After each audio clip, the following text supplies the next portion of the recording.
Bonjour, donc moi c'est Félix Romain, je suis Ferme Florale Urbaine, on a cofondé ça en 2019. On a démarré sur les toits d'un hôpital à Paris et maintenant on est en plein champ sur 1 hectare à Vitry-sur-Seine. Et voilà, on est une entreprise, on est 3 salariés et, euh, et on je sais pas et nous, enfin, le cœur du projet au départ, nous, c'était vraiment de produire de la fleur localement, le plus propre possible, donc en agroécologie, éventuellement avec le label bio plus tard, mais pour l'instant, voilà. Mais on n'utilise pas de produits. Et puis en logistique courte, donc on livre quasiment tout à vélo depuis Vitry sur les fleuristes à Paris. Un beau projet pariculteur quand même, quoi. Ah oui, c'est un projet Ouais. pariculteur 2 au départ, et sur Vitry, c'était un appel à projet du département du Val-de-Marne. Ils ont des espaces naturels sensibles qui sont très grands et ça leur coûte aussi de l'argent d'exploiter ça. Donc ça les arrange aussi de donner des activités à des entreprises agricoles, mais avec une forte contrainte environnementale puisqu'on ne peut pas utiliser de produits sur ces espaces-là. Je crois qu'il y a des ouais, de Félix Smet, je crois qu'il y a des photos. On a eu les photos qu'ils nous ont envoyées. Ça nous permet de. Ça, c'était l'hôpital. Donc il y a plusieurs zones comme ça, mais on a arrêté cette année. Ça, c'est le champ de Vitry, donc il y a 1 hectare, plus un kilomètre, là, c'est l'équipe de cette année. Et puis là, c'est pour vous donner une idée de ce qu'on. Enfin voilà, c'est notre chariot de livraison, donc on fait des tournées vers Paris. Ça paraît un peu débile comme ça, mais en fait, moi, je pense que ça marche vraiment.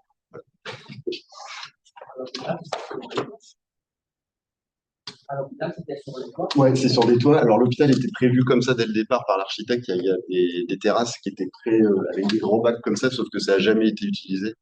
Mais il y avait déjà 20 à 30 centimètres de terre selon les endroits. Enfin, voilà. Mais c'était, voilà, c'est assez sur des toits.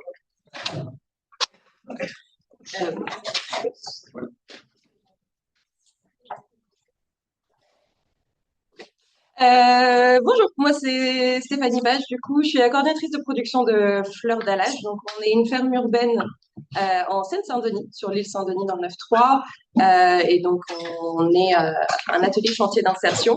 J'y travaille avec Julie qui est dans le public avec vous. Et donc on cultive de la fleur responsable et solidaire, donc selon le cahier des charges de l'agriculture bio sans être certifié bio. Dessus, il y a les feuilles d'après. Ah non, pardon. Ah, on n'a pas eu le temps de mettre. Et donc, du coup, on exploite environ 6500 mètres carrés de surface. On produit 150 000 fleurs à l'année. On vend à des fleuristes et aussi on cherche à montrer à nos salariés toutes les étapes de la graine au bouquet. Donc, on fait aussi des bouquets, des compositions pour des particuliers ou des clients pros. Et aujourd'hui, on est 19 personnes sur le chantier, dont 13 salariés en institution. Ouais, donc c'est ça qui est intéressant, c'est qu'on a deux producteurs, donc avec deux fermes, deux modèles différents, puisque la spécificité à Fleur d'Alage, c'est que c'est un support d'insertion professionnelle. Et puis on a aussi Laurent qui a plus l'expertise filière. Donc si tu peux te présenter aussi. Donc, je suis Laurent Ronco, directeur d'Astrodor Méditerranée. C'est une unité de l'Institut Astrodor, l'Institut des professionnels du végétal, donc l'Institut qui a à disposition toute la filière ornementale pour apporter des références. J'ai mis quelques petites diapos, je vais peut-être passer très vite, parce que le but du jeu, c'est pas forcément de détailler ce qui se passe dans Astrodor. Astrodor Méditerranée, donc vous voyez, on couvre la région PACA et la Corse. On est situé près de Toulon, à Hyères. On a une expertise qui est sur 4 grands axes: santé du végétal, tout ce qui est végétal des paysages urbains, tout ce qui est système de culture et agrosystème, et bien sûr la diversification des gammes et diversification des usages, ce qui nous permet de traiter le végétal depuis le jardin, la fleur coupée, la fleur comestible ou la plante transformée en crème ou autre chose possible. Le fonctionnement, c'est qu'on s'appuie sur un réseau de professionnels, donc on est à la disposition des professionnels, on travaille pour eux, voilà. Et le schéma global de fonctionnement, si on peut passer à la suivante. Alors, on a des unités qui acquièrent des références par le biais d'expérimentation sur la base on va dire, de stations d'expérimentation, mais qui fonctionnent comme des entreprises. C'est pour ça qu'on n'est pas si différent finalement des entreprises qui se sont présentées avant. Ces références sont transférées chez les professionnels et les informations des professionnels sont retransférées aux stations. Et puis, on a une boucle vertueuse de progrès. C'est comme ça que c'est conçu. Après, à tout le monde de le faire fonctionner pour que ce soit vraiment efficace. On a aussi bien sûr des systèmes d'accompagnement des entreprises par le biais de conseillers, de revues, de journées techniques, etc. J'en profite pour dire que le 14 novembre, il y aura les journées portes ouvertes à la station. Donc, si vous traînez en Méditerranée à ce moment-là, en plus du beau temps, vous pourrez visiter notre station. Je mettrai des petits fascicules. Et un petit mot quand même sur la station Méditerranée. Donc, comme je vous disais, on fonctionne un peu comme une entreprise puisque tous les produits issus de nos essais sont commercialisés, soit sur le marché de gros, soit sur des fleuristes locaux ou arangistes. Donc, on a une démarche à peu près identique à ce qui peut se faire dans une entreprise, à la seule différence que nous, on prend beaucoup plus de risques que les entreprises pour pouvoir vous apporter des références innovantes, tant sur les variétés, les cultures ou les systèmes de production. Ce qui fait que sur les 2 hectares 3 de la station, on a depuis la serre lourde jusqu'au petit tunnel très léger ou carrément la parcelle de pleine terre. Donc, on est capable de traiter des problématiques très diverses.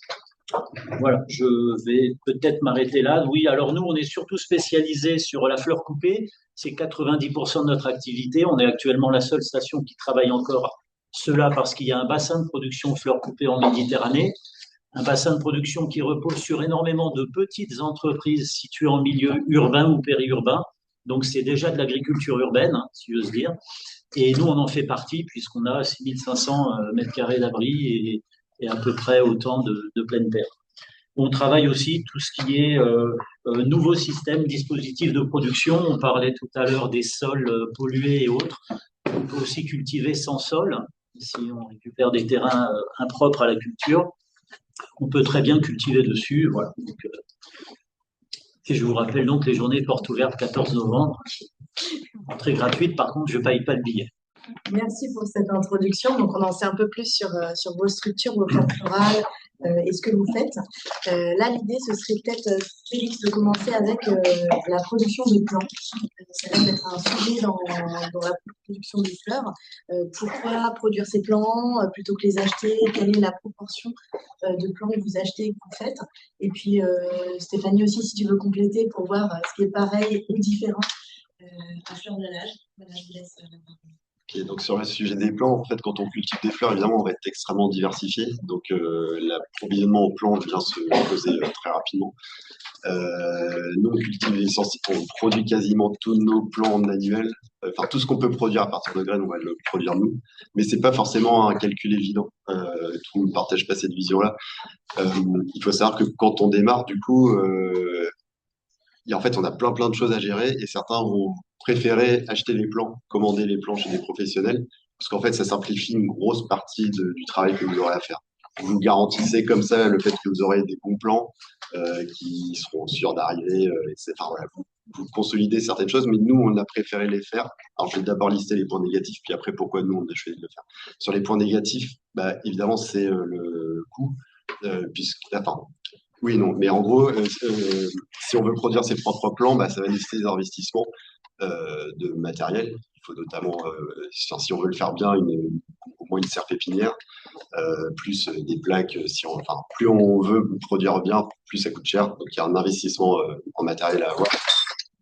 Sachant que en agriculture urbaine, c'est pas toujours évident de pouvoir installer ce type d'équipement. Sur notre premier site, sur l'hôpital, on n'a pas eu le droit d'installer une vraie serre pépinière pour différentes raisons.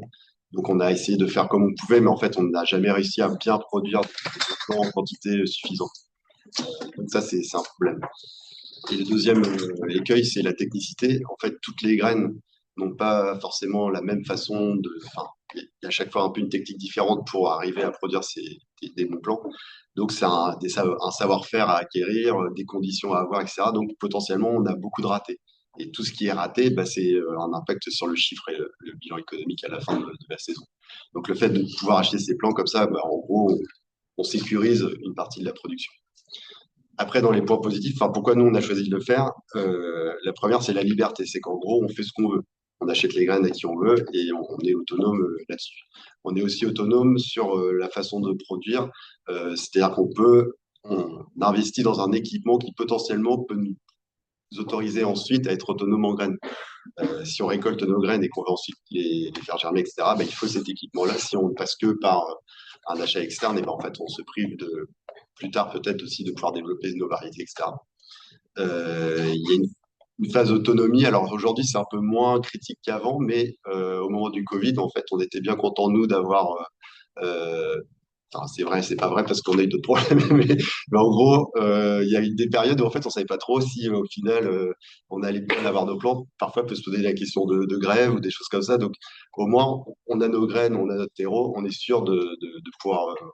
Voilà, mentalement, je trouve que c'est aussi une sécurité de se dire on a ce qu'il faut.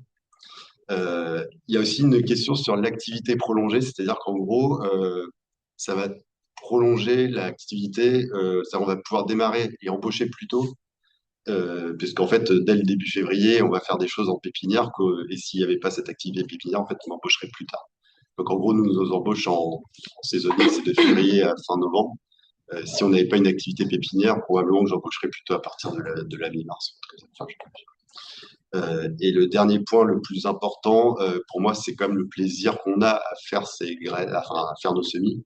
En fait, c'est une activité qui est assez agréable, qui permet aussi de diversifier ces activités qu'on a sur le site de production, ce qui est très important, en fait. Enfin, en tout cas, nous, on essaie de diversifier au maximum nos journées. Donc, quand on a une journée au champ, cueillette, récolte, plantation, etc., et qu'on a aussi une partie semis, bah, c'est pas désagréable. Et puis, il y a un vrai plaisir, en fait, à voir les graines levées, à les transplanter, à les voir évoluer jusqu'à la fin. Euh, voilà, pour prendre une petite image, en gros, c'est comme si on était un restaurateur, mais qu'on recevait des plats préparés à réchauffer. Voilà, on perd quand même un gros intérêt pour moi dans le métier. Voilà. Voilà. Donc sur la partie, pour donner un chiffre, donc nous, cet automne, en gros, on a produit 3500 plants et le coût économique, en gros, c'était 12 centimes. Alors, je sais pas, je connais pas en fait les prix des plants à l'achat, donc je sais pas si c'est intéressant, si c'est pas intéressant. Mais en vrai, pour nous, ça n'a pas un impact économique énorme. Enfin, en gros, c'est lissé dans l'activité de l'entreprise. Voilà. Et sur les achats, donc, par contre, on achète tout ce qu'on ne peut pas produire à partir de graines, soit parce que les graines fonctionnent mal, soit parce que c'est des obtentions enfin, il y a des choses qui s'obtiennent mieux à partir de pieds mères, qui sont multipliées comme ça, etc. Donc après, il y a une vraie activité pépinière aussi qui est intéressante. Pour l'instant, on s'est pas trop focalisé là-dessus puisque ça a un coût. Donc c'est une question de trésor. Donc au départ, c'est moins cher en fait de démarrer avec ces graines et voilà. Et après, quand on aura un peu plus d'argent, probablement qu'on investira un peu plus dans des vivaces ou des choses comme ça. Les vivaces sont plus chères à l'achat et demandent plus de temps pour être rentables. Donc voilà. L'autre plan, c'est de se dire, on va acheter quelques vivaces, on va attendre pour pouvoir ensuite les multiplier, mais sur la multiplication, on peut se poser la question de droit, etc. Donc là, je ne vais pas trop m'aventurer là-dedans. Mais en gros, pour l'instant, on est à peu près à 90% de plants produits chez nous et 10% peut-être de plants achetés, mais encore. Voilà. Oui, c'est ça qui va être intéressant aussi de voir, en plus dans le cadre d'un parcours d'insertion et comment vous faites vous à fleur d'âge. Et puis après, sur les aspects économiques, qu'est-ce qui est le plus rentable, etc. Je pense que ça sera aussi abordé dans la deuxième table ronde. Et sur les variétés, le choix de si c'est mieux de les faire soi-même ou en fonction des variétés, je pense que ça peut être intéressant aussi, Laurent. Donc peut-être Stéphanie nous présenter comment vous gérez les plans à fleur d'âge, est-ce que c'est pareil et pourquoi? Et puis après, Laurent aussi sur ces questions, les variétés avec lesquelles ça marche le mieux, etc., les petits tips. Oui, tout à fait. Bah, du coup, nous aussi, comme on a la volonté de montrer chaque étape à nos salariés et de les former sur tous les gestes, il est primordial pour nous de faire nos propres plans et de leur montrer. Mais la raison principale pour laquelle on fait la majorité de nos plans nous-mêmes, c'est le choix des variétés. C'est qu'on a très vite pris le parti pris de pas faire la fleur qui est faite à Rungis, parce que sinon on est tout le temps confronté à l'obstacle de vous êtes plus cher. Donc oui, on sera plus cher. On produit localement, on produit de manière sociale, on produit sans pesticides ou produits chimiques, donc on sera forcément plus cher. Et donc du coup, nous on essaye de faire on passe beaucoup de temps à chercher des variétés qui sont différentes, des couleurs qui sont différentes et à travailler en lien avec nos clients pour avoir de la fleur qui champêtre et différenciée. Donc on fait cette année on a fait 28 000 semis pour environ 18 000 plants plantés.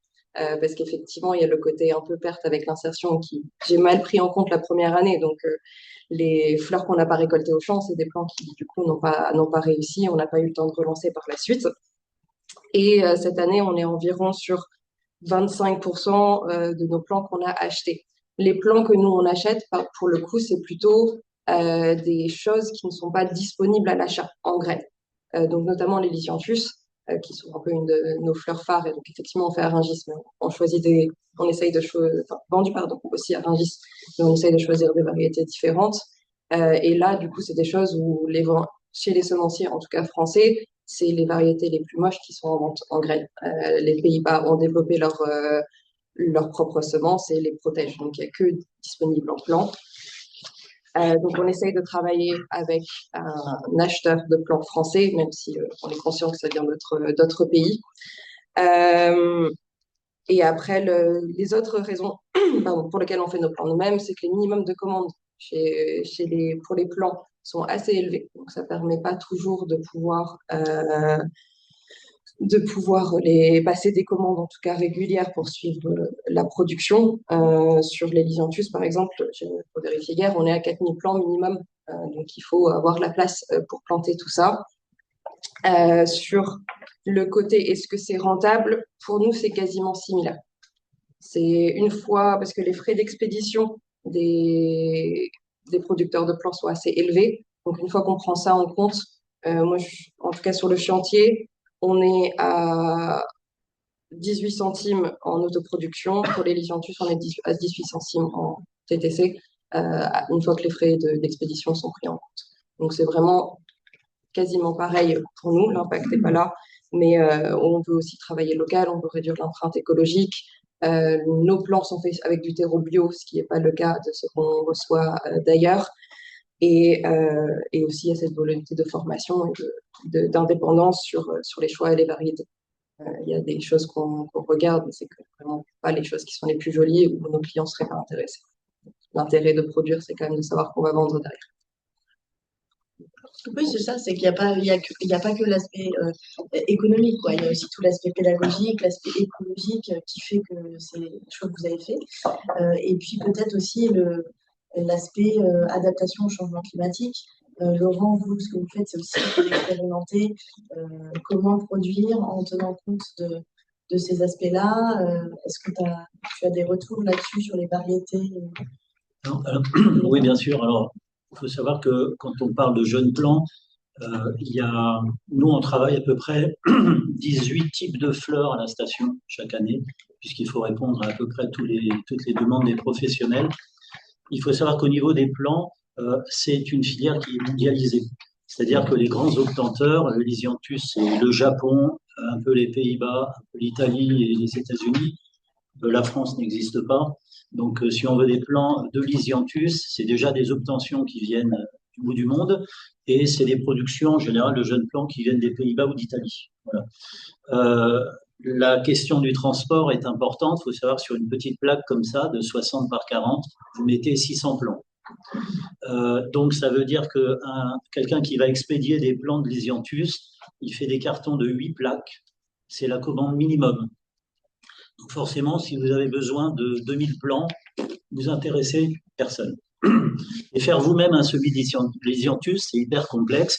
C'est vraiment le cas le pire, le Lisianthus, parce que c'est une plante hyper exigeante. Dans la phase de production de Lisianthus, on est à 17 semaines en moyenne. Dans ces 17 semaines, il y a une période qui va se faire au chaud, une période qui va se faire au froid. Et ensuite, le plant sera prêt à planter et il faut qu'il soit planté assez rapidement, sinon jamais ça s'installe. Donc, le Lisianthus, c'est forcément un travail de spécialiste. Et des spécialistes, il n'y en a vraiment pas beaucoup. Même aux Pays-Bas, il y a quelques sociétés qui se sont dotées de serres ultra performantes pour maîtriser parfaitement les plants. Donc, quelquefois, la production du jeune plant, c'est même pas un problème d'accès à la variété, etc. C'est vraiment un problème de technologie, de technique. Ensuite, il y a des espèces pour lesquelles le semis est super simple. On fait une giroflée, une célosie, ça, tout le monde peut faire ses propres semis. Mais il faut savoir quand même que, comme disait Félix, ça nécessite un minimum de matériel, au moins des tablettes, parce qu'on ne travaille pas par terre. Alors, nous, au niveau de la station, on est amené à acheter en général la plupart de nos plants, parce qu'on ne peut pas tout gérer. Mais il y a quand même des séries qu'on fait nous-mêmes, qu'on sème nous-mêmes, parce qu'on a des demandes un peu spécifiques. Adaptation du changement climatique, on va essayer de planter un agératum en semaine 38. Personne n'a jamais fait ça. Si vous voulez des plants, vous en trouverez jamais. Donc, on achète nos graines, on fait nous-mêmes nos semis. Donc, on retrouve la même démarche quand le plan n'existe pas sur le marché à cette période ou avec ce type de variété. Là, on peut être amené à le faire. Mais la majeure partie du temps, on passe par des sociétés dont c'est le métier, faire du jeune plant, qui nous garantissent en effet la qualité, etc. Alors, parmi les prix des jeunes plants, c'est vrai que le Lysianthus, ça fait partie des plants les plus chers. On est en 11 et 12 centimes le plant. On a également les giroflées triés, les giroflées d'hiver qui ont été triés, qui sont à peu près de cet ordre de prix. Ensuite, on est en dessous des 10 centimes. Alors, on parle de centimes là, hein, mais ça a quand même une répercussion vachement importante quand on en plante 4 000 ou 5 000 ou 20 ou 30 000, parce que là, on est sur des cultures à 36 plants au mètre carré. On est sur de la haute densité. Donc, pour peu qu'on fasse une serre de 1000 mètres de giroflées, tout de suite, on a des chiffres importants. La giroflée est un truc intéressant. On a mis au point un système pour trier les jeunes plants entre les plants doubles et les plants simples. Alors, très bref, hein, vous semez des giroflées, il y a la moitié qui ont des fleurs simples, la moitié qui ont des fleurs doubles. Les fleurs doubles se vendent bien, les simples, vous les écoulez sur le marché. Après, on peut attendre que les modes changent et que les gens aiment aussi la fleur simple, mais pour l'instant, il faut de la double. Donc, on a mis au point une technique qui permet de trier les giroflées d'hiver au stade plantule et de planter de façon à faire que des fleurs doubles. On a appris à des professionnels de la production à faire ce tri. Ça n'a jamais intéressé personne. Quand ils sont venus au stage, ils ont dit oui, mais personne ne l'a fait parce que leur métier, c'est de prendre le plant, de le faire grossir et de le vendre. Devoir gérer comme fait Félix, ça intéressait personne. Pourtant, ça peut être intéressant parce que ça leur donne la main mise sur la totalité du marché, parce que le marché du jeune plant, c'est maîtriser le marché. Malheureusement, en France, on est zéro sur le marché du jeune plant. Pourtant, c'est la clé numéro un pour maîtriser un marché. Donc, on est sous tutelle de ceux qui veulent bien nous fournir des variétés. Pourquoi on va aussi acheter des variétés? C'est parce que quelquefois, on n'a pas accès à ces variétés autrement que par les fournisseurs. Il y a des cas, bon, si on parle de gerbera ou de rosier, ce sont des variétés déposées. Pour certaines, c'est même des marchés cloisonnés. Vous pouvez, ou, si je prends un hypericum blanc, super fleur, vous n'y aurez jamais accès. C'est verrouillé sur certains producteurs. Voilà. Et on s'aperçoit que de plus en plus, il y a comme ça des marchés intégrés entre obtenteurs, fournisseurs et producteurs. Si vous n'êtes pas intégré dans le marché, vous êtes dehors, vous n'avez pas accès à la variété. Donc c'est le gerbera, d'ailleurs, c'est en train de devenir ça. Le gerbera, c'est de plus en plus intégré. On a pu nous commander dans le passé 300 plants. On garde 3 ans. Aujourd'hui, c'est impossible de trouver un fournisseur qui accepte de vendre en dessous de 1000 plants. Voilà, c'est ça. Alors, c'est une manière pour eux, alors ça s'explique, c'est une manière pour eux d'optimiser les coûts de transport, de choses comme ça, parce qu'envoyer 300 plants, c'est une palette dans un truc. La palette qui est 300 plants ou qui en est 5000, c'est le même prix. Donc, et puis derrière, c'est une logistique pour 300 plants, pour eux, ça ne représente rien. À titre d'exemple, la logistique au niveau des fournisseurs de plants, jusqu'à présent, une plaque de Lysianthus, c'était 550 plants. Pour optimiser la logistique, avec la même plaque, maintenant, ils en mettent 600. Voilà. Donc, ils sont dans ces calculs-là. Donc, on est très, très loin de l'esprit de Félix qui se fait plaisir en faisant du plan. On est vraiment sur de la rentabilité optimisée, des serres de production, parce qu'il faut chauffer, il faut éclairer, etc. Et derrière, il y a toute cette démarche-là qui fait qu'on est sur l'optimum, optimum, optimum. Le gerbera, certains œillets, etc. Quand vous voulez commander, il y a des minimums de 450 ou 500 plants mini. Quand vous avez 9 plants au mètre carré, si vous voulez juste faire une banquette, ben, vous avez acheté 3 fois trop de plants. Alors, ça peut être aussi une stratégie d'acheter et de jeter le plant. Ça revient quelquefois moins cher que d'essayer de le cultiver et de mal le faire. Mais en général, c'est pour eux aussi un verrou pour être sûr de ne pas avoir à faire de la dentelle et pour être sûr aussi d'être sur des gens qui sont solvables. Parce que ça aussi, c'est important. Le fournisseur de plants, c'est pas un banquier. Quand il vend des plants, il veut être payé tout de suite. Alors, je suis très bien placé pour en parler parce que c'est vrai qu'Astrodor n'est pas forcément super bon payeur vu qu'on est financé avec des crédits publics. Mais bien souvent, le fournisseur de plants, il attend que la récolte soit finie pour être payé. Donc ça, c'est pas une démarche, on va dire, C'était une démarche qui pouvait se supporter avant, maintenant, c'est plus le cas. Donc, c'est aussi une manière de verrouiller l'ensemble. Et dernier point que j'avais dit, les livraisons. Il y a une logistique de livraison. Le fournisseur de plants va avoir son schéma de livraison. Nous, dans le sud, les Lysianthus, enfin, les plants sont livrés toutes les semaines impaires. Ça correspond à leur schéma de calendrier, monter des camions, descendre des camions. Si vous voulez planter en semaine paire, une semaine, ça peut être très important sur les décalages de production. Eh ben, vous débrouillez vous-même. Donc c'est pour ça que quelquefois la production, l'autoproduction est importante. Ça peut être une solution. Par contre, attention sur l'autoproduction, puisqu'on parlait des variétés. Les variétés, beaucoup sont protégées. Et donc, on n'a pas le droit de multiplier une variété protégée sans payer de royalties. Là aussi, je peux en parler. On est propriétaire d'une variété d'agapanthe pour le paysage. J'aimerais que tous les gens qui la multiplient payent les royalties. Ça nous fait 15 centimes dans la poche.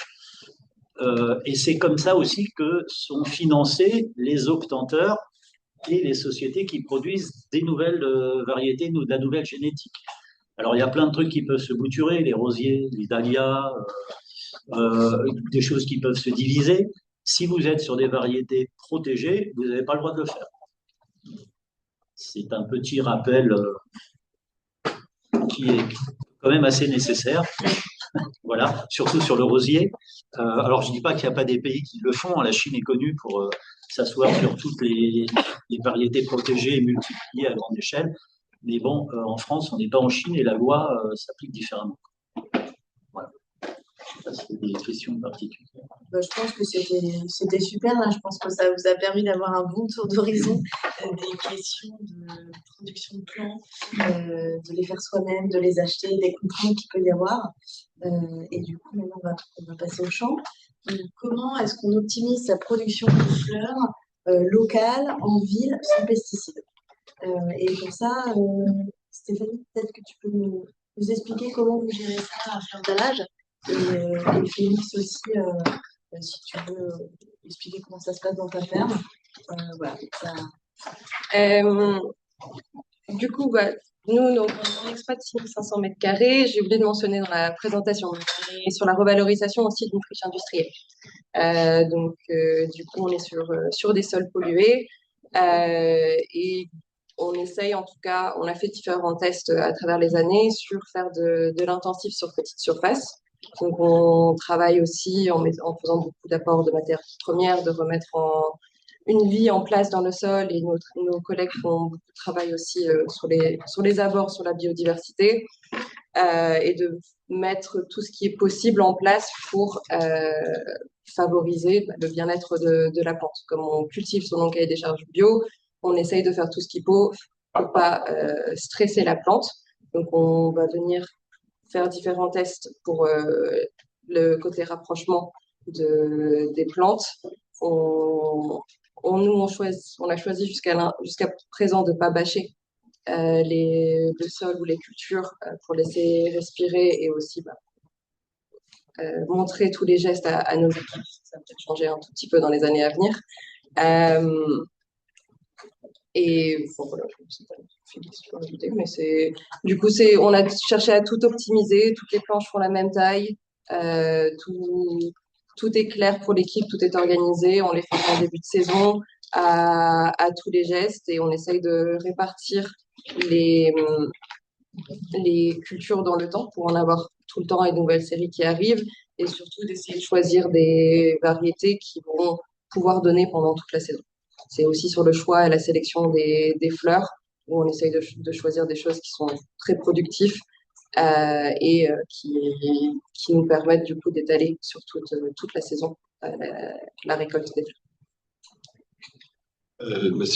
Sur l'outil de production, c'est pareil, on est vraiment calqué, nous, sur ce qui se fait en maraîchage sur sol vivant. C'est exactement les mêmes techniques. Simplement, on fait des fleurs, mais c'est vraiment la même chose. Mais toutes les parcelles sont les mêmes, en taille, quoi. Ce qui nous permet en fait de faire des rotations. Donc, sur la partie pesticides, nous, pour l'instant, alors jusqu'à cette année, on a utilisé strictement 0 produit, que ce soit à l'hôpital ou en plein champ. Le seul produit qu'on a utilisé cette année, c'était l'anti-limace, puisqu'en gros, on a eu trop de pertes sur certaines parcelles. c'était devenir gérable. Du coup, on a une plante limace, mais c'est autorisé en bio. Enfin, voilà, c'est juste pour vous dire le niveau auquel on est. Après, pour l'instant, on démarre, donc je sais pas. Voilà. Mais en gros, le pari, c'est de se dire, on est ultra diversifié, on fait des rotations, et si jamais on a un problème sur une parcelle, pour l'instant, enfin, l'idée, c'est de se dire, en fait, on peut se permettre de la sacrifier parce que on n'a pas de parcelle sur lequel va dépendre entièrement notre modèle économique. Si on faisait que de la rose et qu'on avait un problème sur les roses, et ben, j'imagine qu'on est obligé de traiter parce que sinon, bah, c'est toute la production qui tombe à terre. Là, comme on est très diversifié, si jamais on a un souci, on intervient d'abord manuellement et puis si vraiment ça va pas, on bazarde la parcelle pour éviter qu'éventuellement ça se propage à d'autres parcelles qui ont des espèces similaires. Voilà. Est-ce que vous avez quand même des problématiques de ravageurs? Enfin, qu'est-ce que vous observez et comment du coup, vous les gérez? Enfin, comment ça se passe sur vos parcelles? À On part en les a limaces. beaucoup. On en a beaucoup. Bah, du coup, je fais la liste, hein, mais enfin, c'est les classiques. Pucerons, araignées rouges. On commence à avoir du trips, la mouche de terreau, qui nous a créé beaucoup de soucis l'année dernière, et l'altise, notamment, et effectivement la limace. J'avais oublié ce début d'année chaotique sur la limace. Euh, les ravageurs, nous, on les constate majoritairement dans la serre. C'est là que les points chauds débutent et on traite que aux extérieurs. Donc, on travaille, nous, avec BioBest et on a un expert qui est venu. Donc, pour les pucerons, ça va être les coccinelles. J'ai pas noté tous les noms, comment je voudrais pas, du coup, latin de chaque insecte, mais du coup, on travaille en proche lien avec l'expert, du coup, qui nous conseille. Donc, c'est toujours un peu plus long qu'un produit pour être efficace. Mais c'est toujours plus efficace, moi je trouve. Au bout de 3 semaines, par exemple sur puceron, la coccinelle a vraiment fait le travail. La mouche de terreau, pour l'instant, on n'a pas encore tout à fait géré ça. Donc, on a remarqué l'année dernière que les racines de renoncule, elles trouvent ça particulièrement bon, les larves. Donc, du coup, on a perdu toute notre deuxième série. Et puis, bon, après, le truc, c'est qu'on est en bio, on accepte et bon, on sait il y a certaines choses, on essaye de réduire les feux et de lutter contre ça. À l'extérieur, on va rien faire. C'est plutôt le travail de nos collègues sur mettre en place des havres de biodiversité. On a installé un bassin qui nous a beaucoup aidé aussi avec les limaces pour le coup. Bah, les coccinelles viennent s'installer naturellement. Donc, on n'utilise aucun produit maintenant pour ça. On vraiment juste nos amis les insectes et effectivement l'anti-limace autorisé en bio. Et après, bah, on a certaines petites plantes que j'aime bien appeler les plantes kamikazes. Donc, dans la serre, notamment, on va mettre des capucines et du coup, une fois elles sont infestées de pucerons, bah, on les balance à l'extérieur, enfin, loin du champ, pour essayer de nous aider. On a dédié maintenant aussi pas mal de planches à des cultures, justement, pour servir de refuge aux insectes qu'on achète, parce que ça représente quand même un sacré budget. Je pense qu'on est entre 1 500 et 2 000 € par an en un champ d'insectes. Mais après, bah, c'est nos choix, nos valeurs. Donc, on préfère faire ça qu'utiliser des produits. Et après, donc pour l'altise, bah, du coup, on a le problème sur un de nos sites de production, pas l'autre. L'autre va fermer cette année. Donc, tout ce qui est brassicacées, bah, on fait juste le choix de ne pas les cultiver. On sait que si on les plante, on aura les altises, que les altises vont les ruiner. Donc, bah, du coup, ça ne sert à rien de se tirer une balle dans le pied, on les fait plus. Ouais. Pourquoi la bacille a été pour les limaces? Je sais pas.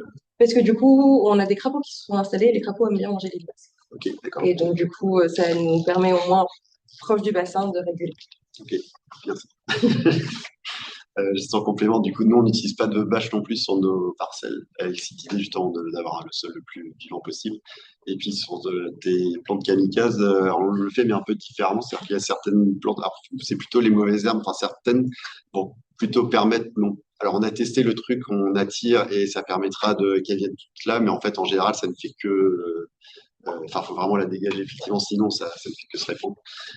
Par contre, c'est très utile pour pouvoir la détecter en amont parce qu'on ne voit pas toujours bien sur les plans, et quand on les voit souvent c'est un peu tard, il y a certaines plantes qui vont attirer avant. Donc c'est bien d'avoir des trucs qui permettent d'attirer avant les ravageurs. Sur ces aspects-là là, de gestion des ravageurs, est-ce que l'Astrédor a des recommandations, des choses qui fonctionnaient mieux que d'autres? Vous vous doutez bien que la protection sanitaire, c'est un sujet hyper important pour nous. On a deux gros sujets à la station. L'innovation végétale, donc c'est près de la moitié de notre activité. Et on va dire, il y a 35 à 40% à côté, c'est la protection des plantes, parce qu'en effet, il faut du zéro défaut sur la fleur coupée. Dans le schéma de marché actuel, surtout si on va sur du marché de gros, c'est zéro défaut. Donc, et c'est un zéro défaut qu'on doit faire avec des produits phyto qui ont été divisés par au moins 4 depuis 2005, quoi. On a perdu quasiment tous les produits. Alors, je ne vais pas faire le vieux, ah, c'était mieux avant. C'est pas vrai, on utilisait des trucs qui étaient, d'un point de vue santé et d'un point de vue environnemental, qui n'étaient pas très cohérents, mais qui étaient efficaces en tout cas.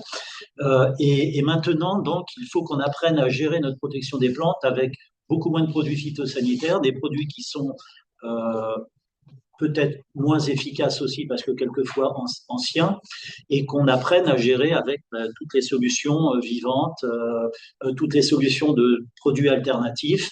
Et donc ça, bien sûr, on travaille énormément à travers des programmes régionaux, locaux, nationaux, européens et autres. Et puis aussi, on travaille beaucoup toute la partie prophylaxie, ce dont vous parliez. C'est-à-dire que les problèmes des mouches du terreau, souvent, c'est des sols qui sont un peu trop arrosés, trop hydromorphes. Un problème de chenille terricole ou de chenille dans une serre, ben, il suffit de mettre des filets anti-lépidoptères sur les ouvrants. Et du coup, on n'a plus besoin de traiter. On travaille bien sûr ce que vous disiez, la notion d'habitat pour les auxiliaires, c'est-à-dire être capable de cultiver, d'élever nos auxiliaires sur le lieu de production, et également le nourrissage, hein, être capable aussi, pourquoi pas, de leur apporter de quoi les nourrir, de façon à maintenir les populations d'auxiliaires intéressantes. Les plantes hautes, hein, comme vous le disiez, c'est-à-dire celles qui vont attirer les ravageurs, puis après, on les enlève. Alors c'est vrai que ça peut être quelquefois assez technique, ça marche pas sur toutes les cultures, et nous, on a un très bel exemple sur rosier. On a essayé des plantes hautes contre le thrips. La meilleure plante haute pour le thrips, c'est le rosier. Voilà. Donc, on arrive à cette conclusion-là. Alors, sur l'ensemble de la gamme qu'on travaille, on va dire que des impasses sanitaires, on n'en a que sur certaines cultures. Des cultures pérennes, donc là où les populations de ravageurs peuvent s'installer. Le cas numéro un, c'est le rosier avec la problématique trips.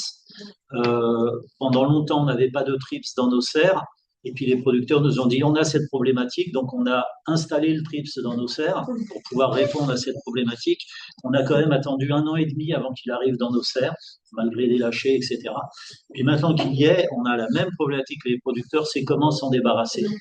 Et donc là, on a un panel de solutions qui sont envisagées depuis donc les auxiliaires, toutes les solutions des champignons, entomophages, la gestion du climat. Le TRIPS a aussi des optimums de développement en matière d'humidité, de température. Donc là, on est à la fois sur la gestion des outils climatiques. Donc ça demande aussi des investissements. Voilà. Pareil pour les problèmes de botrytis sur fleurs.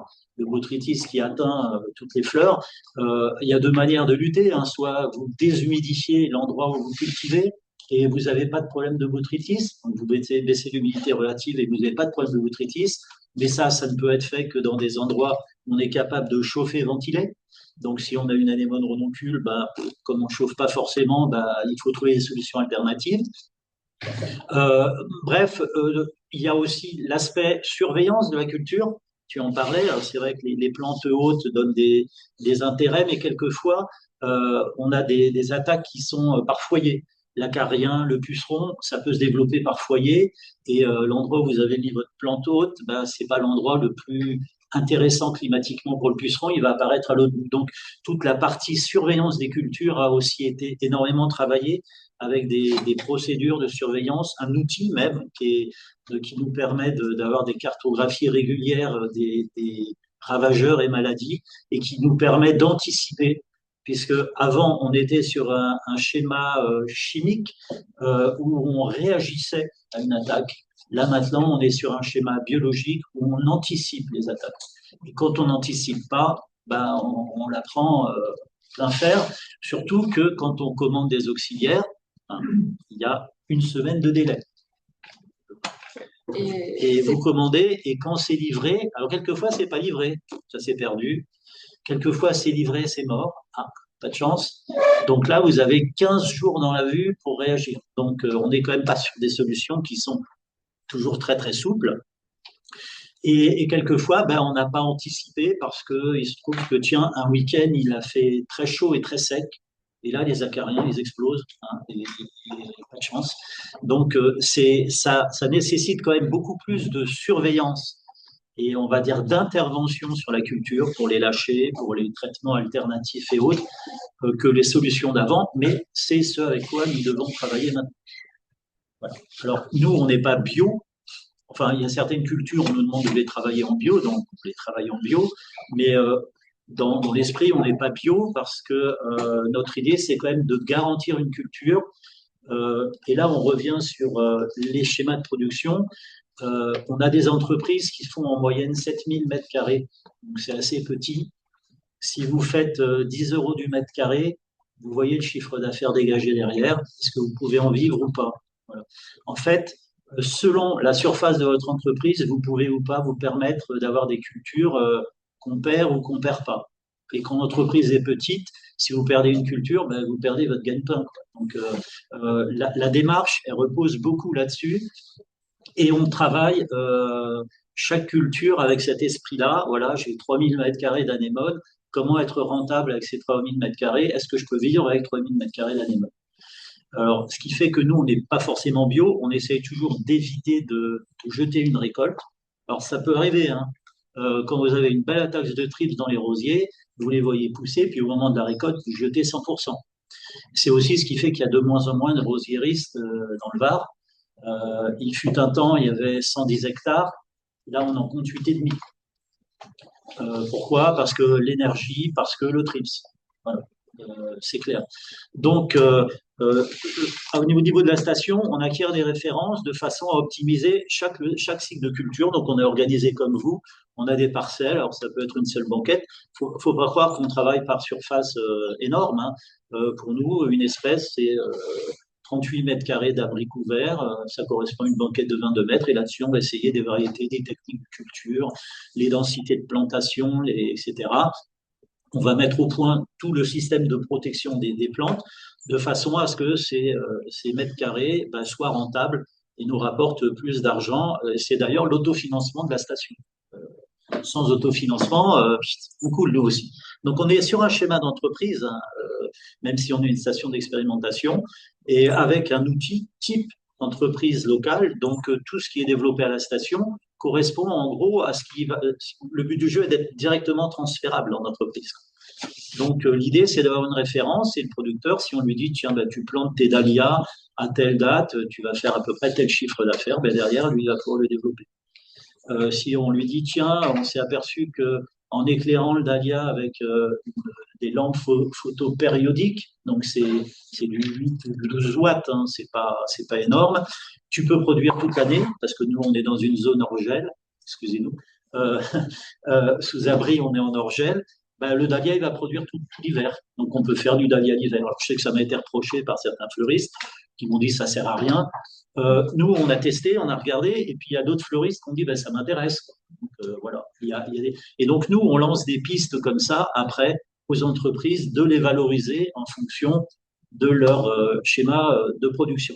Après, vous parlez beaucoup de pleine terre et de sol vivant. Nous, à la station, on travaille les deux sujets. La pleine terre, alors je ne sais pas ce que c'est qu'un sol vivant, un sol mort. Nous, notre sol, il est. Voilà. Alors, bien sûr, on travaille toutes les pratiques agronomiques pour avoir un sol efficace pour la production. De toute façon, quand le sol n'est pas efficace pour la production, on le voit. Hein. La culture est moche et ne se vend pas. Il y a quand même des critères de longueur quand on va sur les marchés de gros. Un Lysianthus, s'il fait 50 cm, pour nous, c'est la poubelle. Ou au mieux, c'est une petite vente en local sur le marché. Donc 20 centimes, vous payez à peine le plan. Donc il y a quand même des critères à avoir. Et puis il y a la stratégie du hors-sol. Alors, c'est pas forcément un gros mot, le hors-sol. Le hors-sol, ça permet de trouver des solutions à des problématiques qu'on a en plein sol. Pourquoi les rosiers sont maintenant à 99,9% en hors-sol? C'est qu'on avait des problématiques de nématodes et des problématiques d'agrobactérium, donc de gales des racines. Et on s'est aperçu qu'en passant en hors-sol, on n'avait plus ces problématiques-là et que la plante euh, était tout aussi bien qu'en pleine terre. Elle produisait très bien et le producteur était très bien aussi parce que les rendements étaient améliorés, l'ergonomie était aussi améliorée. Donc, cette technique du hors-sol est apparue comme intéressante. Alors, c'est vieux le hors-sol, hein, ça date des années 50, mais elle est apparue intéressante pour résoudre ce problème-là. Le gerbera, on est passé en hors-sol parce que tous les gerberas qu'on faisait en pleine terre au début des années 87, bah, ils crevaient tous hein, pour des problèmes de maladies, parce que le gerbera, c'est toutes les maladies racinaires, toutes les maladies aériennes, tous les ravageurs racinaires et tous les ravageurs aériens. C'est la plante modèle idéale pour faire de la protection des plantes optimisée. Donc, on est passé en hors-sol de façon à ne plus avoir ces problématiques-là. L'anémone renoncule, on est aussi passé en hors-sol, alors pour deux problématiques, les problématiques de désinfection de sol et les problématiques d'ergonomie, parce qu'on n'en parle peut-être pas assez, mais on a des producteurs, nous, qui vieillissent, on a des métiers qui ne sont pas forcément hyper attirants, et entre une production, on est plié pour ramasser une anémone de 30 cm et une production où on récolte à hauteur, bah, la différence, elle est énorme. Déjà, nos producteurs qui avaient mal de dos, qui voulaient arrêter les anémones renoncules, ont continué de produire et ils se sont aperçus qu'ils gagnaient 20 à 30% de main-d'œuvre sur la récolte. Or, on en parlait, la main-d'œuvre, c'est la clé dans nos productions. Je crois qu'il y a une question. Excusez-moi, est-ce que vous pouvez préciser qu'est-ce que vous entendez par hors-sol hors-sol. Oui, quel type de substrat ici? Alors, hors-sol, c'est tout ce qui n'a pas le contact avec le sol, donc c'est pas bio, déjà. Hors-sol, ça peut être un bac posé au sol, un bac large posé au sol, et on maîtrise le substrat. Le substrat, alors là, il y a plein de choses possibles. Beaucoup de producteurs aiment bien la perlite, totalement inerte, etc.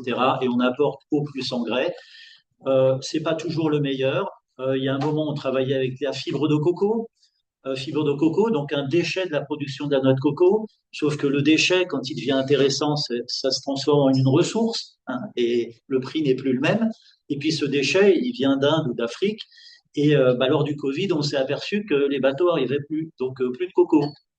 On a travaillé d'autres substrats. Alors, en pépinière, les substrats, c'est substrats à base de tourbe et autres choses incorporées. En fleurs coupées, la tourbe, pas trop. On était plutôt passé sur perlite, coco.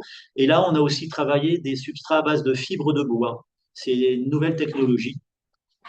Mais le principe, c'est d'être dans un volume où on maîtrise la qualité sanitaire et où, en cas de problème, on est capable de changer le substrat. Aux Pays-Bas, puisque c'est quand même des endroits où on a quand même des volumes de production importants, sur la culture du Lysianthus, où on a des problèmes de fatigue de sol, ils ont une technique, ils décaissent sur 15 cm, ils enlèvent 15 cm de sol, donc c'est fait avec des pelleteuses, etc., mais c'est sur des hectares, et ils rapportent 15 cm de sol neuf parce qu'ils ont des productions d'orchidées ou ailleurs qui ont des volumes de substrat écoulés, et ils changent le sol. Nous, on est sur des schémas plus artisanaux, où décaisser sur 15 cm, c'est pas envisageable. Donc, on a développé des techniques de culture en hors-sol avec des dispositifs de culture assez adaptés. Sur un rosier, vous avez un bac de 30 sur 45. Sur l'anémone renoncule, vous avez un bac de 20 sur 15. Donc voilà, le volume minimum. L'intérêt du hors-sol, c'est d'une part de maîtriser la qualité sanitaire du substrat, c'est de pouvoir travailler avec de l'ergonomie. Hors-sol surélevé, vos anémones, vous travaillez à hauteur. Et ça a aussi un intérêt énorme, c'est que quand on arrose avec eau plus engrais, ça coule et ça peut être récupérable. Et on travaille en circuit fermé. Exemple, l'anémone renoncule, les essais qu'on a développés, qui maintenant se transfèrent en entreprise. De plus en plus de gens sont en hors-sol pour les raisons ergonomiques, mais si vous recyclez, vous économisez 26% de votre eau et 49% de votre engrais. Et le rejet dans la nature, zéro. Donc je vais pas vous dire que je suis plus bio que bio, mais je serais tenté d'y penser. Super intéressant là-dessus. Je pense qu'on a bien vu. Petite boutade. On a bien vu du coup les problèmes qu'il peut y avoir dans les champs et toutes les solutions qu'on teste, qu'on expérimente là-dessus. Moi, j'avais une question, c'est quand on voit ce que ça implique de produire ces fleurs en ville, que ce soit la production des plants, ensuite la partie en pleine terre, comment on se forme en fait? Peut-être Félix nous partager les formations qui existent, comment toi tu t'es formé, et pareil aussi toi Stéphanie après. Alors sur la formation en culture, moi j'avais suivi la CIL qui est devenue le BPRE qu'il faut ici à l'école du Breuil en agriculture urbaine et micro-maraîchage. Je sais plus le terme exact, mais voilà, ce qui est une très bonne formation pour avoir un peu les bases. Après sur la partie fleurs, on a un peu tâtonné, on a vraiment appris sur le tas. Il y a de la documentation, il y a quelques livres de référence, enfin, notamment tu parles de Florette. Sinon, sur Internet, on trouve beaucoup d'informations. Moi, il y a deux endroits où j'aimais bien aller, c'est la bibliothèque de l'école du Breuil et la bibliothèque de la SNHF, qui est rue de Grenelle. Et là, c'est une mine d'informations. Ils ont des bouquins spécialisés sur les fleurs coupées, sachant que enfin, quand on est diversifié, les fleurs coupées, ça part dans tous les sens. Puisque déjà, il faut choisir ce qu'on veut faire. Enfin, en fait, c'est hyper, il y en a partout. Donc, c'est compliqué de, voilà. Et en fait, plus ça avance, plus j'ai l'impression de rien comprendre. Tout en comprenant un peu, mais enfin, c'est très bizarre. Et plus, voilà, les relations avec le sol vivant. En gros, c'est difficile enfin, mais même scientifiquement, j'ai l'impression que finalement, il y a beaucoup de choses qui sont comprises, puis beaucoup de choses en fait qui sont pas du tout comprises. Et puis il y a des choses qu'on apprenait il y a 10 ans qui maintenant sont plus valables. Des choses, enfin, pareil dans les bouquins, on voit des choses il y a 30 ans, c'était plus d'actualité. Enfin, donc c'est voilà. Ce qui est, enfin moi, la vraie recommandation que je fais, c'est, enfin une erreur que j'ai faite par exemple, c'était de ne pas faire assez de stages dans des fermes florales pour des raisons qui étaient liées enfin, voilà, l'apariculteur 2, mais prenez bien le temps, si vous pouvez, de faire des stages dans des fermes florales, c'est là où vous aurez le maximum d'informations. Mais faites des stages en ayant avant une expérience, parce qu'évidemment, enfin, personne ne veut prendre de stagiaire qui n'a pas d'expérience, enfin, qui n'a pas un minimum de connaissances, c'est une perte de temps. Euh, voilà. Donc, faites une formation et après faites des stages et après lancez-vous. Un peu pareil que Félix, moi j'avais la volonté de me reconvertir rapidement. Donc quand j'avais regardé les formations courtes qui existaient en fleurs en Île-de-France, je n'avais pas trouvé. Donc je me suis tournée vers un BPRA en maraîchage bio à Bougainville dans le 77. Et donc en 9 mois, et je me suis payé une formation en ligne en fleurs coupées, donc celle de Floret Farm aux États-Unis. Donc je faisais le maraîchage la journée et du coup les cours en ligne le soir pour aller le plus vite possible. Et j'ai au final eu l'opportunité de travailler pour Fleur d'Alage avant de finir l'école et justement des stages en fleurs, j'ai pas pu en faire puisque l'école, enfin Bougainville impose que les stages en maraîchage soient en maraîchage. Donc du coup, je pouvais pas faire des fermes florales et effectivement, c'est un peu apprendre sur le tas, être aussi conscient que c'est la nature qui va décider à la fin de la journée. Il y a des matins où je pète des câbles de voir les jonquilles au bord de la route qui sont hautes comme ça et nous, on a fait tout ce qu'il fallait à la lettre et elles sont hautes comme ça et tu ne comprends pas. Ça tout fait comme il fallait et c'est censé être les cultures les plus faciles. C'est pareil, la tulipe, censé être facile, tous les ans, c'est des échecs pour différentes raisons. Mais sur les formations, c'est le temps. Et pour le coup, sur de l'intensif sur petite surface, celle de Floret Farm, si vous parlez anglais, du coup, moi, elle m'a vraiment beaucoup aidé à éviter des erreurs de base. Et je crois que la canadienne, c'est plus ou moins que celle de Floret Farm traduite en français. C'est plus ou moins la même chose. J'ai oublié une Bible, le travail d'Astrédor qui nous avait perdu à l'époque, mais qui était très orienté pure production. Parfois, on se sentait un peu, c'est très très technique, qui est très bien, mais des fois, on se sentait un peu déconnecté de ça. Et je crois que depuis, peut-être, vous avez un peu plus élargi le panel à des choses moins Oui, alors, production. alors c'est vrai que nous, on est là pour établir des références. Donc forcément, il y a des choses qui sont techniques parce qu'on va vous présenter ce qu'on a fait sur une culture. on détaille tout, CPH, la manière dont on a planté, géré, etc., les résultats. Ça peut être quelquefois un peu difficilement abordable et puis on ne sait pas non plus quelle notion vous maîtrisez par rapport à.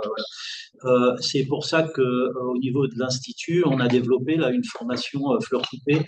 Alors, c'est une formation initiation à la fleur coupée et ensuite derrière il y a toutes les formations qui d'ailleurs la première aura lieu le 20 et 21 novembre à hier pub et donc allez voir sur le site Astre d'Or.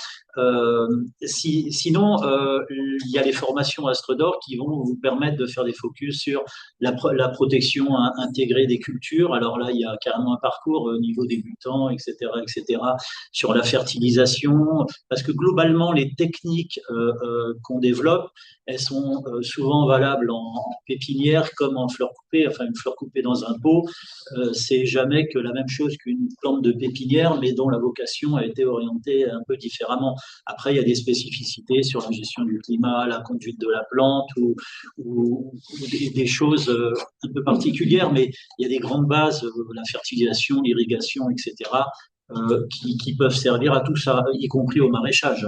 Et c'est d'ailleurs dans cet esprit-là que les formations de l'éducation nationale, donc des lycées agricoles, qui avant avaient des spécificités fleurs coupées, et le lycée d'hier, le lycée d'Antibes, ont pendant pas mal d'années développé ces formations-là au niveau CAP, BPREA, etc., ou formation même BTS. Et dans cet esprit-là, tout a été regroupé au niveau de l'éducation nationale dans les métiers de l'horticulture. Donc on y fait le maraîchage, la vigne, l'arbo, la fleur coupée, etc. Donc c'est tout mélangé. Mais dans ces formations-là, vous trouverez potentiellement des modules fleurs coupées. Ça existe encore sur Hyères et sur Antibes parce que c'est encore des zones où apparemment il y a de la demande. C'est en train de se développer dans d'autres lycées parce qu'on sent comme ça un besoin de formation avec ces petits modules spécifiques fleurs coupées.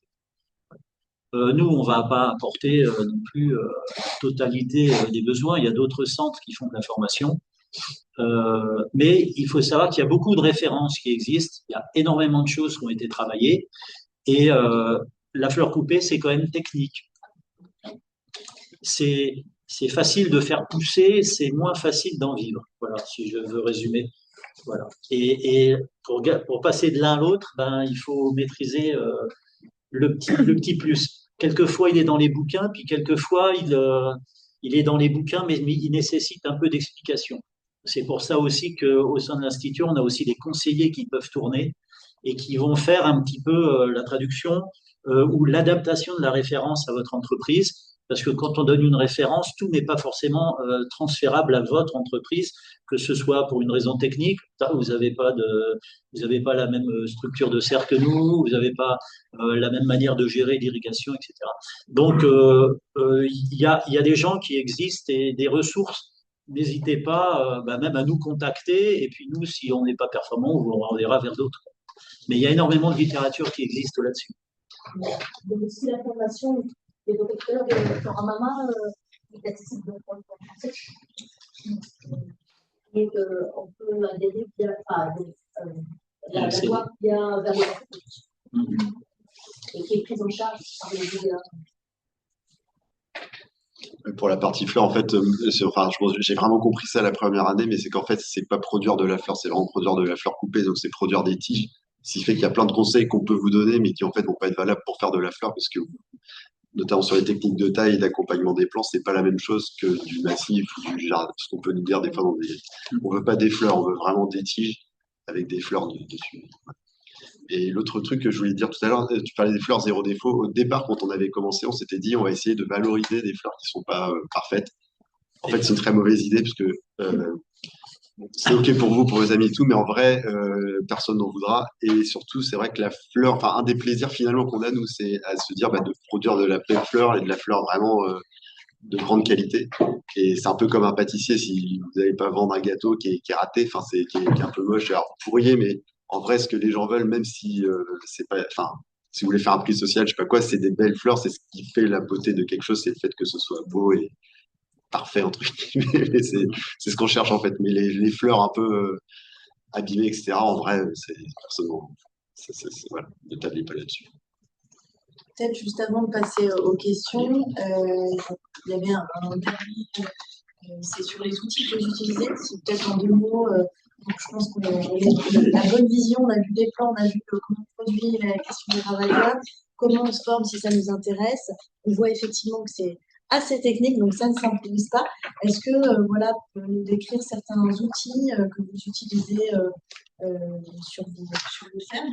Et puis après, on aura un temps avec vous pour vous posiez vos questions directement aux intervenants. Enfin, si vous avez des idées. Non, mais nous, on fait pas exactement du sol vivant, mais on essaye de déranger le moins possible la terre. Donc, ce qu'on va faire, c'est, on a un tracteur avec un roto qu'on va passer en début de saison et en fin de saison donc pour détruire l'engrais vert avant de semer l'engrais vert. Et à partir de là, on va travailler le sol manuellement en campagnole. Donc, c'est fait ça. En outil de production, donc on a une très grande serre de 1100 mètres carrés avec des tables de semis, etc., des bacs à marée. Tout est irrigué en goutte à goutte, à part la pépinière qui est en aspersion. Puis après, c'est des outils manuels classiques, mais du coup, effectivement, on a quand même le tracteur qui nous donne des coups de main en début et fin. Nous, on est non mécanisés, nos outils que je vous citais. Donc, la grelinette, alors on a un peu cherché, mais celle qu'on utilise, enfin, qui est la mieux pour nous, c'est la Plaisible. Parce qu'en fait, elle est réparable. Il y a pas mal de grelinettes en fait, qui sont difficilement réparables. Et elle est super costaud. Donc, voilà. Sur la frontière, il y a plein d'outils, de houes, de trucs, si vous voulez faire les choses en non mécanisé. Sur la partie pépinière, nous, on est fourni chez SVL, Serval de Loire, pour le tunnel. Et puis, les plaques de semis, ils ont des plaques de semis blanc rigides qui sont durables du coup, et puis vous pouvez marquer des trucs dessus, tout c'est super bien. Et puis alors maintenant on a investi cette année dans des outils. Et il y a une gamme qu'on aime bien, c'est la gamme Ego. En fait, c'est des outils électroportatifs, mais les batteries sont autonomes, voilà. Et pour l'instant, donc là, ça fait 1 an qu'on utilise ça et les outils sont super, c'est robuste, enfin voilà, et c'est très bien. Voilà. Et les épinettes, bien sûr. Épinettes, ouais, c'est Felco. On utilise les épinettes ARS. Pour le coup, on trouve que ça fonctionne bien. Et on a une consommation excessive, parce que les salariés pensent que ça pousse au champ. Mais non, du coup, ça fait un petit budget tous les mois, par contre, parce qu'on veut une épinettes et une plante bien saine, donc on change régulièrement les épinettes. Donc fournisseur, nous, Triangle Outillage et Agri-Fourniture, c'est essentiellement pour tout ce qui est matériel. C'est auprès de la Camo. Ah oui, aussi, la Camo aussi. Pour le terreau de la Camo. Bah, merci pour toutes ces références. Et puis, le terreau, la Camo. Alors nous, au niveau équipement, on a un peu tout, c'est ça qui est dommage. On va dire que pour nous, on parlait du changement climatique. En zone méditerranéenne, on sait que les problèmes qu'il va falloir qu'on gère, c'est des étés trop chauds et des automnes et des printemps trop humides. Donc pour nous, l'outil idéal, c'est un abri, parce que la culture en plein extérieur chez nous, là, le vent, on l'avait 120 km/h, quoi. Ça peut tout vous plier. Donc, on est quasiment obligé d'avoir des abris si on veut avoir des fleurs de qualité, sauf certaines gammes comme la pivoine ou certaines vivaces qui supportent le plein extérieur. Pour le reste, avoir un abri, ça permet quand même de gagner en qualité, parce que le vent, ça stresse, le vent, ça plie, la pluie, ça mouille et ça fait pourrir. Donc, avoir un abri, et pour nous, cet abri, s'il est aéré, donc c'est tunnels aération latérale, pour nous, c'est quasiment indispensable. Et si on est capable de bien maîtriser l'ombrage l'été, ça permet de continuer de produire en plein été dans des conditions correctes. Alors après, on a aussi des serveurs, on a des petits tunnels. Alors, ça peut être des tunnels très petits. On a des tunnels qui font 3 mètres de haut sur 5 mètres de large, bord plutôt droit. On a des grands tunnels 9,60 de large, 4 mètres de haut. Voilà. C'est des outils qui ne sont pas, on va dire, hors de prix. Quand on regarde le prix d'achat au mètre carré, on est dans les 50 € au maximum, des grandes serres ou plastiques, ou alors des trucs qui sont à 10 € du mètre. pour les tout petits tunnels, et c'est des choses qui vont être, qui sont quasiment indispensables, en tout cas dans nos conditions. J'avais pas plus tard qu'il y a 2 jours un producteur qui est dans le Berry qui me disait qu'il faisait lui de la fleur d'extérieur et qu'il avait acheté un petit tunnel et qu'il faisait aussi des fleurs dessous et il s'apercevait que la qualité n'avait rien à voir et qu'il envisage donc d'acheter comme ça des petits tunnels. Alors, on n'a pas besoin d'avoir une grande servère à 150 € du mètre, tout équipé pour faire de la belle fleur, mais par contre, il faut assurer l'abri et il faut assurer la ventilation et pour nous, la protection aux très fortes chaleurs. Très forte chaleur, c'est-à-dire qu'en pendant 3 semaines, vous avez 38 degrés le jour, quoi. Voilà, en gros, je vous résume, et 28 la nuit. En gros, c'est ça. Euh, c'est des chiffres qu'on a depuis 2 ans. Donc, pour nous, ça, c'est l'outil de base. Après, dessous, on s'aperçoit que sur des petites surfaces, on manque de matériel de micro-mécanisation pour optimiser le temps de main-d'œuvre. C'est vrai qu'on passe beaucoup de temps à la raclette, à faire des trucs comme ça. Et ça fait partie des programmes qu'on va beaucoup développer à partir de 2026, puisqu'on vient d'obtenir le projet. Tout ce qui est micro-mécanisation dans le cadre de la lutte contre les mauvaises herbes, et puis le travail du sol. Sinon, on a un tracteur, des griffes, des fraises et des ouvriers qui travaillent à la main pour arracher les mauvaises herbes, pour planter les autres. On n'est pas sur des surfaces qui permettent de justifier des plantoirs automatiques ou des choses comme ça. Au mieux, certains producteurs ont des semoirs, des petits semoirs automatiques, parce que certaines cultures, vous pouvez semer en direct. Le zinnia, le tournesol, etc., pour que vous n'ayez pas trop de rats ou de limaces qui viennent vous dévorer les jeunes pousses. Vous pouvez faire un semis direct, mais c'est du tout petit matériel. Le semi-direct, nous, pour l'instant, ça n'a jamais bien marché, mais non, c'est pas toujours très efficace. Ouais. Et sur les tunnels, alors nous, pour l'instant, on est 0 tunnel en production, on est tout en plein air. Pour l'instant, on s'en sort. Et puis, côté qualité, ça a l'air. Enfin, en tout cas, on n'a pas mais on essaye, voilà. Si on voit qu'en fait, c'est plus intéressant, soit pour une question de calendrier, parce que ça pourrait permettre d'avancer les floraisons, etc., soit pour une question de qualité. Il y a des choses qui peuvent le muflier, en fait, en plein air. Pour l'instant, ça donne rien par rapport à ce qu'on peut obtenir en tunnel, donc on le fait pas. Si un jour on voit qu'on a besoin d'investir dans un tunnel pour faire, voilà. Le problème des tunnels, souvent, c'est un petit investissement, et puis c'est vrai qu'il y a quand même plus de maladies, de choses à gérer dans le tunnel, c'est un peu plus compliqué. Enfin, ça rajoute une complication aussi. Voilà, donc vous pouvez faire des choses sans tunnel, c'est possible. C'était ce que je voulais dire, mais ça dépend. En fait, ouais, pareil. Juste une remarque, tu parlais des mufliers, je citerai aussi les campanules. Ce sont deux cultures pour lesquelles il y a attention, vous allez faire les bons, il y a un ravageur qui s'appelle l'abeille, qui est problématique, c'est que quand le muflier commence à fleurir, quand vous commencez à récolter, l'abeille vient butiner et les fleurs coulent et vous perdez votre récolte. Donc sur ces types de cultures, il faut faire très attention au plein air. Il vaut mieux avoir des abris avec un petit filet, il n'y a pas besoin d'avoir un truc énorme pour empêcher de passer les abeilles, parce que sinon vous allez tout perdre. On a eu le cas d'une culture de campanule en février. Les abeilles étaient déjà dehors et elles ont trouvé la serre, fini.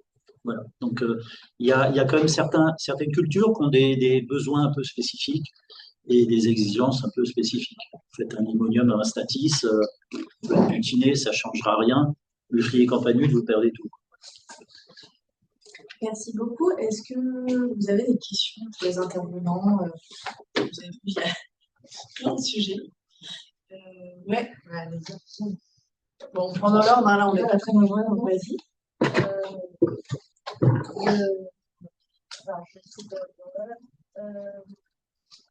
Oui, donc le floramama, j'en ai parlé tout à l'heure. Sous serre, le travail avec les auxiliaires, alors sous serre, des fois sous serre, d'ailleurs, l'idée, est-ce que c'est d'en racheter chaque année ou de les abriter, est-ce qu'il y a une nécessité de les abriter chaque année? Nous, on rachète chaque année. D'accord, tu n'as pas de moyen de les. Pour l'instant, non. Et est-ce que ça va dépendre des cultures, de toute façon. Si on est sur des cultures à cycle court ou à la fin de la culture, on arrache tout, on a du mal à maintenir des auxiliaires contre Alors, sauf à mettre des cultures sur les côtés qui vont maintenir, je sais pas, dans le cas de la lutte contre les pucerons, on peut imaginer en bordure mettre des haies qui vont maintenir des populations d'auxiliaires. Mais si on est, je sais pas, sur une célosie, une fois que c'est dégagé, il y a plus grand-chose, sauf quelques auxiliaires du sol qu'on peut imaginer.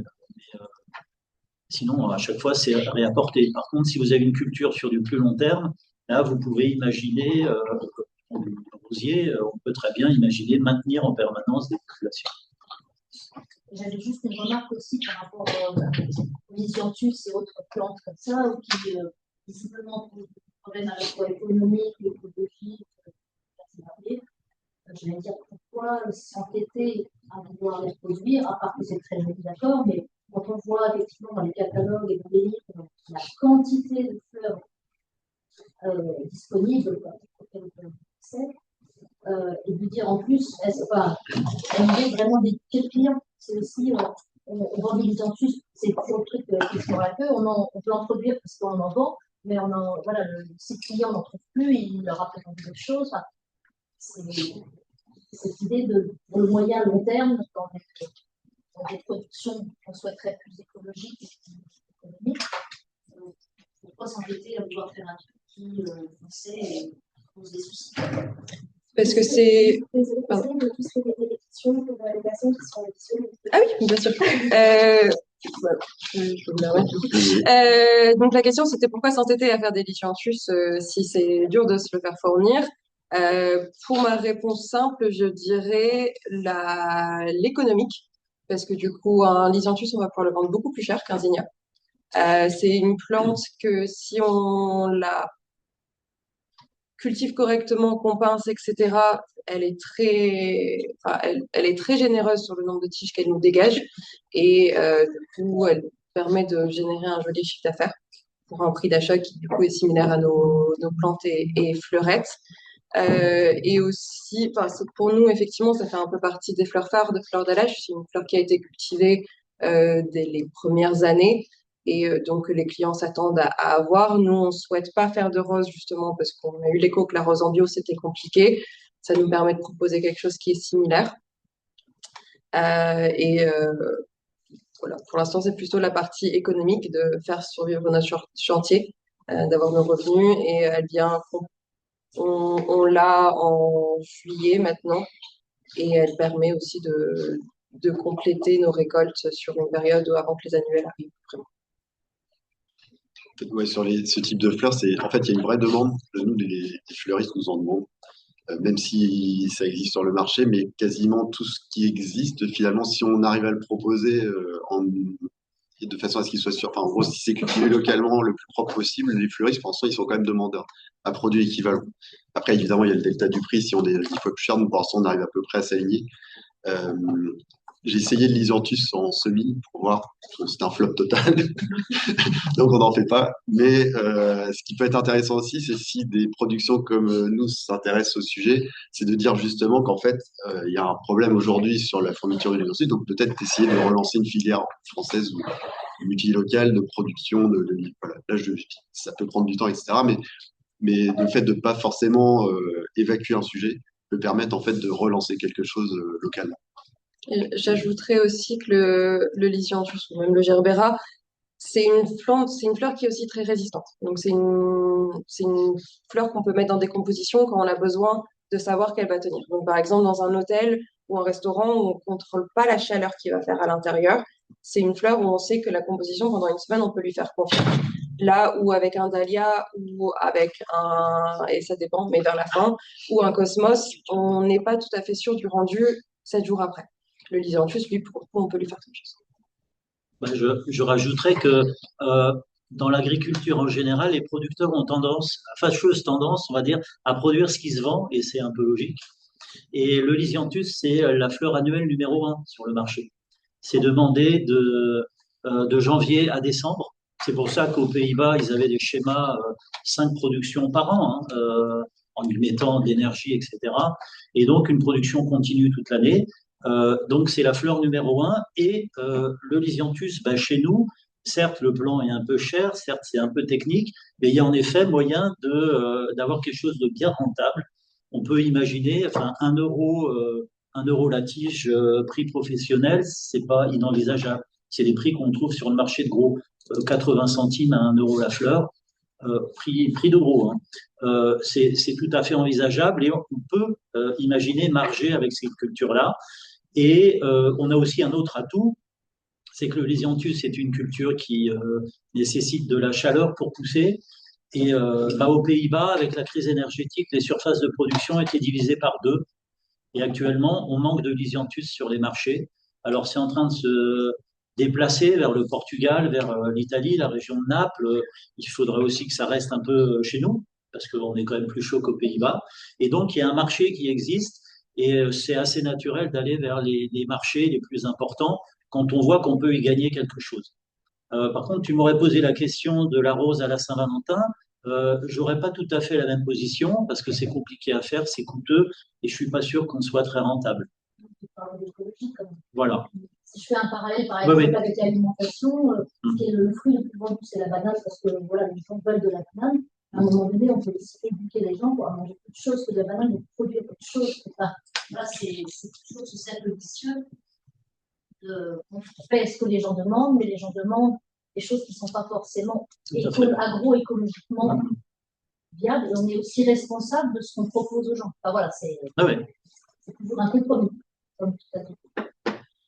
Je vais être en gros sur le Lysianthus, je me permets juste, parce qu'aujourd'hui, il ne me semble pas qu'il y ait de filière bio pour qu'on puisse certifier les Lysianthus en bio.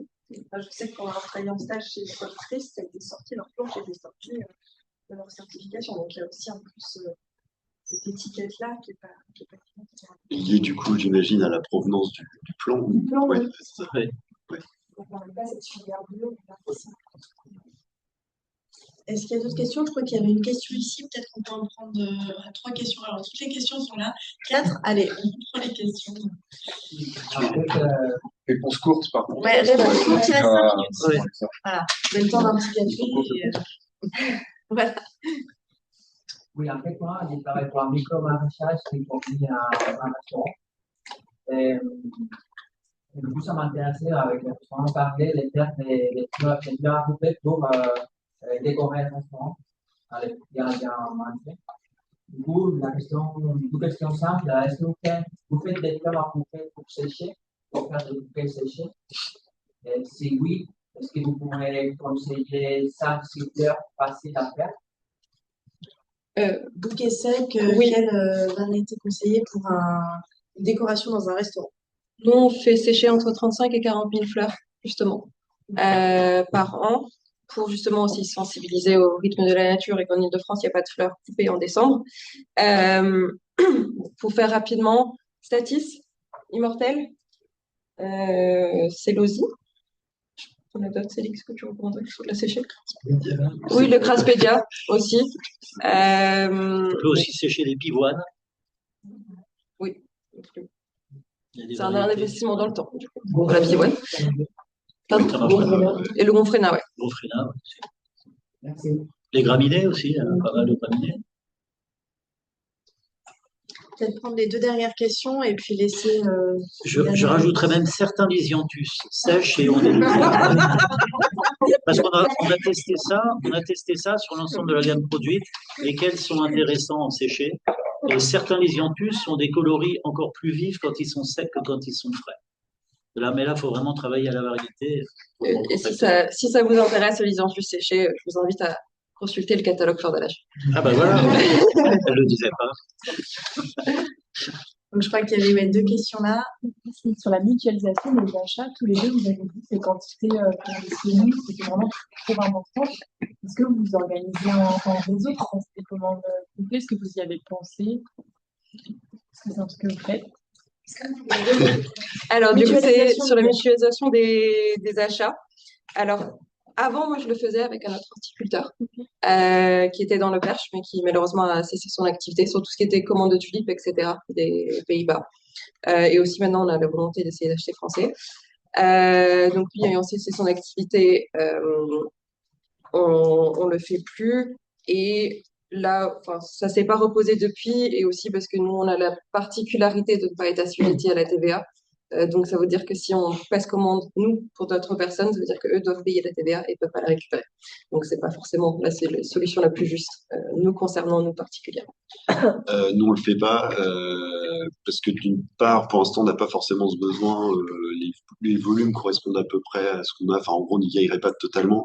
Et en fait, je sais plutôt que je suis un peu schizophrène. Enfin, je sais pas. Non, non. Je vois ce que tu cherches. C'est que j'ai peur que, en fait, si on divise les graines, enfin, qu'on se les répartit, je sais pas quoi, bah, il faudrait que j'ai totalement confiance en la personne qui va faire les répartitions, je sais pas quoi, et que le paquet que je vais recevoir va correspondre exactement à la variété qu'on a. Parce qu'en fait, si on a des erreurs de variété, on le paye en fait sur la saison. Donc, je préfère les recevoir du fournisseur. Je suis sûr qu'elles sont bien, enfin, qu'il n'y a pas de problème, même en termes de stockage, de tout ce qu'on veut. Voilà, c'est mieux. Donc, c'est pour ça qu'on ne produit pas notre propre graine. C'est qu'il faut qu'on ait confiance en la graine. Et dans le Var, où on a à peu près 300 entreprises regroupées sur une petite surface, il y a des entreprises qui sont spécialisées dans la fourniture de plants, donc qui sont en lien avec les obtenteurs et avec les fournisseurs de plants. Je vais leur faire de la pub, hein, Comptoir Paulinois et Plans et Services, et qui arrosent aussi la France entière et qui sont capables, dans une certaine mesure, de faire ce dispatch, de regrouper les commandes et de permettre d'avoir telle et telle variété alors qu'on était en dessous ou très proche du nombre zéro. Mais ces entreprises-là sont pas forcément capables de faire ce travail-là sur la totalité de la France et peuvent pas non plus faire à la fois des quantités trop petites. Et elles ont été sollicitées, elles essayent de le faire quand elles peuvent, quoi. Pour l'Île-de-France, du coup, on commande chez eux. Donc, potentiellement, ça pourrait être possible. Merci beaucoup. Je vous propose, là, on va aller sur le café, donc on peut poursuivre peut-être s'il y en a d'autres qui ont des questions qu'on n'a pas eu le temps d'aborder, de venir nous voir directement. Et merci beaucoup pour vos interventions. C'était passionnant. On aurait pu rester encore des heures à parler de la production de fleurs, mais il nous faut encore un peu d'énergie pour la commercialisation.